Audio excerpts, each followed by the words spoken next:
बिस्मिल्लाहिर्रहमानिर्रहीम अस्सलाम वालेकुम वरहमतुल्लाहि वबरकातुहू। हाल ही में एक फ़िल्म आई है सैयारा। शायद ही ऐसा कोई हो जिसने शायद सुना ना हो, क्योंकि आप चाहे इंस्टा खोलें या यूट्यूब खोलें, हर जगह फ़ीड पे कोई ना कोई वीडियो दिखाई देती है।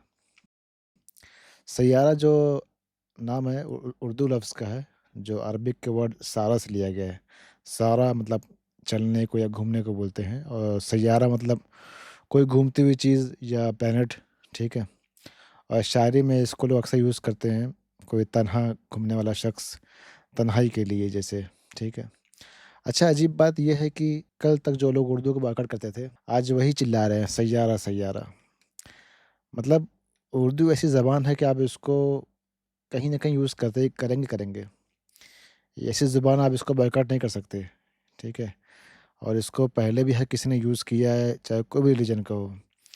जहाँ बात आएगी अदब की, जहाँ बात आएगी मोहब्बत की, जहाँ शायरी आएगी, वहाँ उर्दू ज़बान होगी।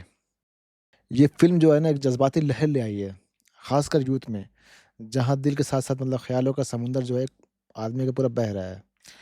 लेकिन इस लहर के साथ कई उम्मीदें आ रही हैं, झूठी उम्मीदें और झूठी ख़्वाहिशें, एक्सपेक्टेशंस जो होते हैं आदमी के निकल रहे हैं, और कहीं न कहीं ये फ़िल्म दावत देती है ज़िना की तरफ, जैसे एक जो रिलेशनशिप जो अलाउड नहीं है हम लोग को वो, ठीक है?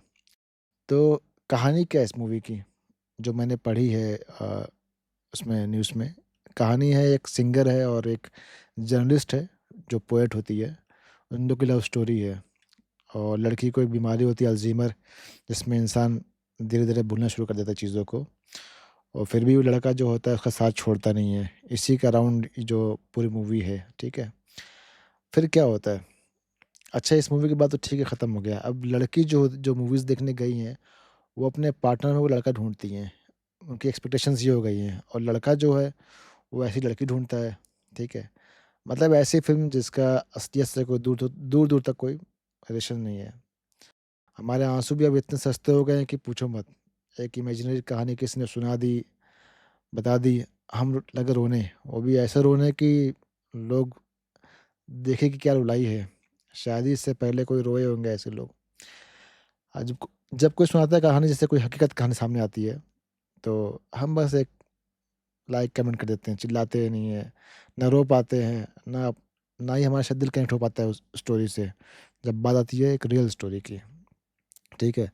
अब मज़े की क्या बात है, जितने लोग रो रहे हैं ना, उतना ही वो लोग खुश हो रहे हैं जिन्होंने मूवीज़ बनाई है, या जो लोग मूवीज़ में एक्टिंग की है। यहाँ लोग रो रहे हैं, वहाँ वो खुश हो रहे हैं देख के कि भाई हमारी मूवी लोगों ने पसंद की है, और रो रहे हैं। उतने ही उतना कमा रहे हैं वो लोग, उतने ही वो खुश हो रहे हैं, ठीक है?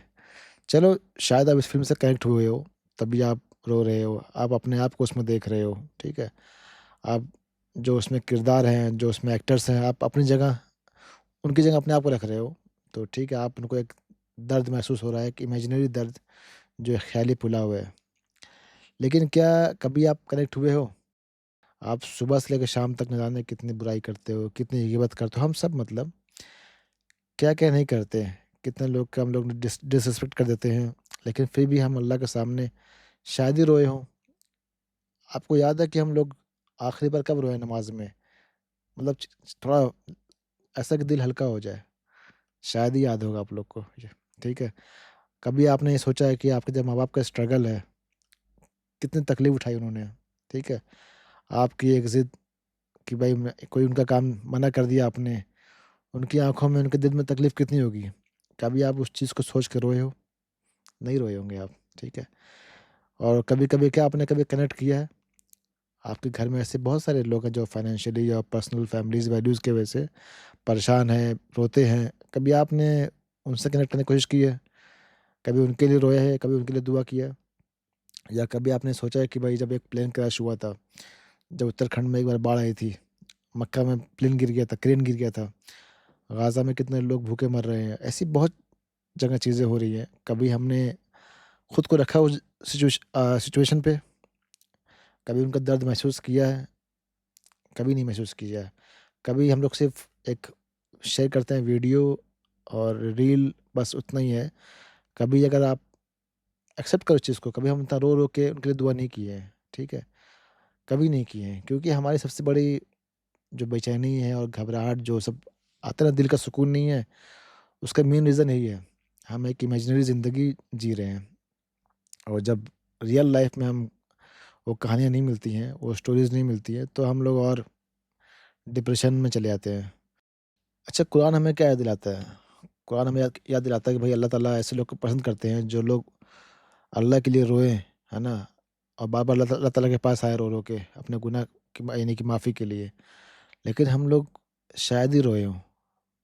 बहुत रेयर है कि हम लोग रोए हों। लेकिन जब रोए होंगे तब खुद एहसास किया होगा कि भाई उस रुलाई रुलाई में बहुत फ़र्क है। जब हम लोग रोते हैं किसी अपने अपने लोग के सामने, माँ-बाप के लिए, अपनी गलतियाँ मान के, जब हम रोते हैं अल्लाह के सामने, तो रुलाई अलग होती है। उसमें दिल साफ़ हो जाता है। अपने आँसू की कीमत समझो, उन्हें उन लोगों के लिए निकालो जो तुम्हारे लिए निकालते हैं, जो तुम्हारे लिए रोते हैं। उस जगह पे निकालो जहाँ तुम्हारे गुनाह माफ़ हो जाएँ। उन लम्हों के लिए निकालो जहाँ बाद में तुम्हें बेचैनी ना हो और बल्कि एक तुमको सुकून मिले, एक राहत मिले, ठीक है? अपने मेहनत से कमाए हुए पैसे आप ऐसी जगह लगा रहे हैं जहाँ आप खुद एक फ़ेक इमोशंस हैं और फ़ेक इमेजिनरी वर्ल्ड है, आप वहाँ लगा रहे हैं, ठीक है?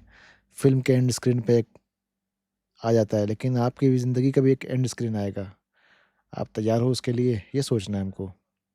मेरा वर्डिक्ट ये है कि भाई हम ऐसी मूवीज़ ना देखें, जिससे कोई सबक नहीं, जिसका कोई हल नहीं, जहाँ हमें कुछ सीखने को ना मिले, ठीक है? एक इमेजिनरी कहानी किसी ने सुना दी हो, ठीक है? क्योंकि ऑडियो वीडियो का जो इम्प्रेशन होता है ना हमारी लाइफ में बहुत लॉन्ग लास्टिंग होता है हमारे माइंड में, ठीक है? और बहुत बार कई लोग के माइंड और फीलिंग्स मैनिपुलेट भी कर देता है।